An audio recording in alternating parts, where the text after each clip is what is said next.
Hello ಗೆಳೆಯರೆ, welcome to S P in Kannada channel. ಈ ಒಂದು ವಿಡಿಯೋದಲ್ಲಿ ಉಪ್ಪಿನ ಸತ್ಯಾಗ್ರಹ ಅಥವಾ ದಂಡಿ ಯಾತ್ರೆ ಅಂತ ಕರಿತೇವೆ. ಹಾಗಾದ್ರೆ ಈ ಒಂದು ಉಪ್ಪಿನ ಸತ್ಯಾಗ್ರಹದ ಕುರಿತಾಗಿ ಸುಲಭ 10 ಸಾಲುಗಳ ಮಾಹಿತಿ ತಿಳಿತೋಣ. ಈ ಒಂದು ಮಾಹಿತಿ ಅಂತಕ್ಕಂಥ ನಿಮಗೆ ಇಷ್ಟವಾಗಿದ್ದರೆ ಒಂದು ಲೈಕ್ ಅನೇಕ ವಿಡಿಯೋದಲ್ಲಿ ಪ್ರೋತ್ಸಾಹ ತುಂಬ ಸಿಗುತ್ತೆ. ಇನ್ನೊಬ್ಬರು ಶೇರ್ ಮಾಡಿ ಸಾಧ್ಯ.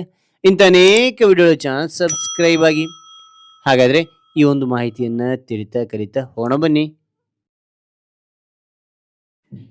ಮೊದಲನೇ ಪಾಯಿಂಟ್ ನೋಡಿ, ಉಪ್ಪಿನ ಸತ್ಯಾಗ್ರಹವು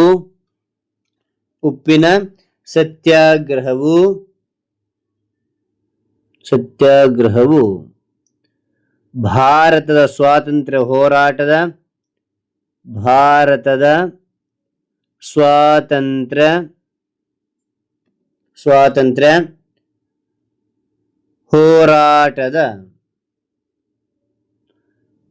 ಪ್ರಮುಖ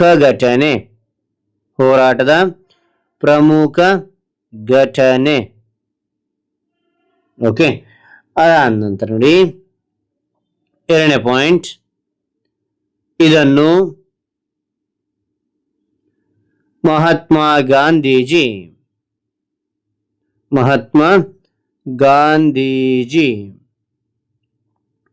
ಆರಂಭಿಸಿದರು. ಮತ್ತು ನೋಡಿ, ಇದನ್ನು ಮಹಾತ್ಮ ಗಾಂಧೀಜಿ ಆರಂಭಿಸಿದರು. ಮೂರನೇ ಪಾಯಿಂಟ್, ಬ್ರಿಟಿಷರು ಉಪ್ಪಿನ ಮೇಲೆ ಹೆಚ್ಚು ತೆರಿಗೆ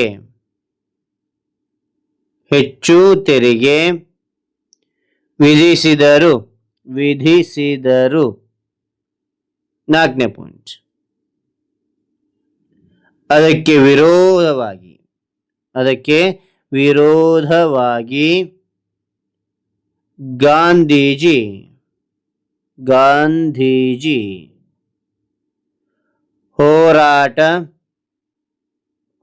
ಹೋರಾಟ ನಡೆಸಿದರು. ಮತ್ತು ನೋಡಿ, ಉಪ್ಪಿನ ಸತ್ಯಾಗ್ರಹವು ಭಾರತದ ಸ್ವಾತಂತ್ರ್ಯ ಹೋರಾಟದ ಪ್ರಮುಖ ಘಟನೆ.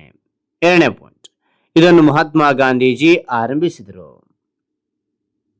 ಮೂರನೇ ಪಾಯಿಂಟ್, ಬ್ರಿಟಿಷರು ಉಪ್ಪಿನ ಮೇಲೆ ಹೆಚ್ಚು ತೆರಿಗೆ ವಿಧಿಸಿದರು. ನಾಲ್ಕನೇ ಪಾಯಿಂಟ್, ಅದಕ್ಕೆ ವಿರೋಧವಾಗಿ ಗಾಂಧೀಜಿ ಹೋರಾಟ ನಡೆಸಿದರು. ಐದನೇ ಪಾಯಿಂಟ್ ನೋಡಿ, 1930ರಲ್ಲಿ ಈ ಸತ್ಯಾಗ್ರಹ ಆರಂಭವಾಯಿತು.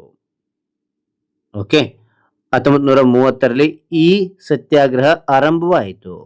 ಆರನೇ ಪಾಯಿಂಟ್, ಗಾಂಧೀಜಿ ಮತ್ತು ಅವರ ಅನುಯಾಯಿಗಳು 24 ದಿನಗಳ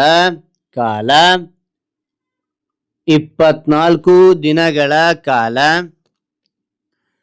ನಡೆದು ದಂಡಿ ಗ್ರಾಮಕ್ಕೆ ತಲುಪಿದರು.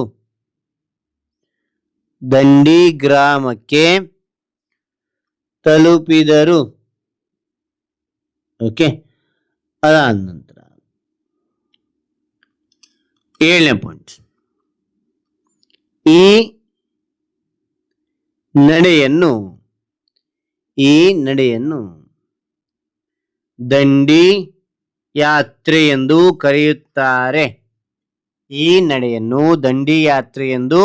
ಕರೆಯುತ್ತಾರೆ. ಓಕೆ, ಎಂಟನೇ ಪಾಯಿಂಟ್, ಗಾಂಧೀಜಿ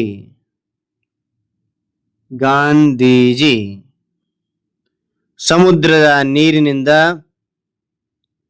ಉಪ್ಪು ತಯಾರಿಸಿದರು.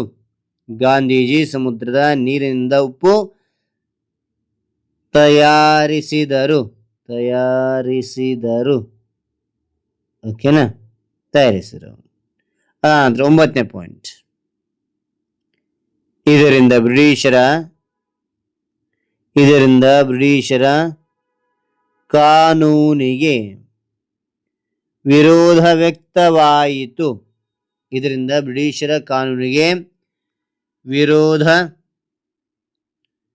ವ್ಯಕ್ತವಾಯಿತು. ವ್ಯಕ್ತವಾಯಿತು. 10ನೇ ಪಾಯಿಂಟ್, ಉಪ್ಪಿನ ಸತ್ಯಾಗ್ರಹವು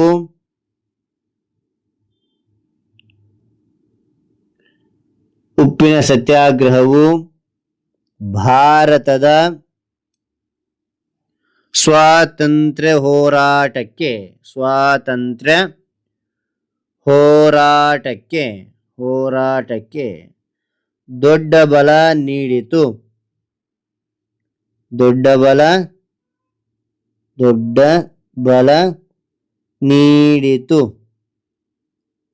ನೀಡಿತು. ಓಕೆ, ಹಾಗಾದ್ರೆ ಈ ಎಲ್ಲ ಮಾಹಿತಿ ಅಂತಕ್ಕಂಥ ಇಷ್ಟವಾಯ್ತು. ಇಷ್ಟವಾದ್ರೆ ಒಂದು ಲೈಕ್, ಅನೇಕ ವಿಡಿಯೋ ತೆಲುಗು ಪ್ರೋತ್ಸಾಹ ತುಂಬ ಸಿಗುತ್ತೆ. ಇನ್ನೊಬ್ರಿಗೂ ಶೇರ್ ಮಾಡಿ ಸಾಧ್ಯ. ಇಂಥ ಅನೇಕ ವಿಡಿಯೋ ಚಾನಲ್ ಸಬ್ಸ್ಕ್ರೈಬ್ ಆಗಿ. ಮತ್ತೊಂದು ಹೊಸ ವಿಷಯದೊಂದಿಗೆ ಮತ್ತೊಂದು ಹೊಸ ವಿಡಿಯೋ ಭೇಟಿ ಆಗ್ತೇನೆ. Thank you for watching. Bye ಮಕ್ಕಳೇ.